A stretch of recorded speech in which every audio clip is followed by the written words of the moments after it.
আওয়ামী লীগ নিষিদ্ধের আড়ালে নাটকীয়তা চলতেছে, এভাবে মির্জা আব্বাস বলতেছেন। সো এরা শুধু এখন মানে ডিরেক্টলি বলতে পারতেছে না নির্বাচনের কথা, এখন কিন্তু কথাটা ঘুরিয়ে নিয়ে আসতেছে, মানে আওয়ামী লীগ নিষিদ্ধের নামে নাটকীয়তা চলতেছে। সো কথাগুলো এখন ঘুরিয়ে ফিরিয়ে বলতেছে।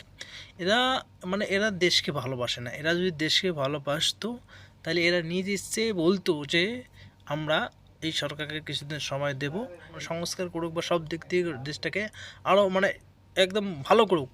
কিন্তু এরা না, এরা শুধু ওই জেল থেকে বাইর হওয়ার পর থেকেই শুরু করে দিয়েছে নির্বাচন নির্বাচন নির্বাচন, জিকিরের মতো করে নির্বাচন এরকমভাবে বলেই যাচ্ছে।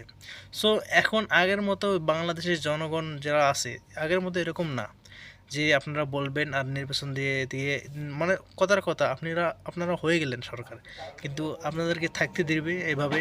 কখনোই থাকতে দিবে না।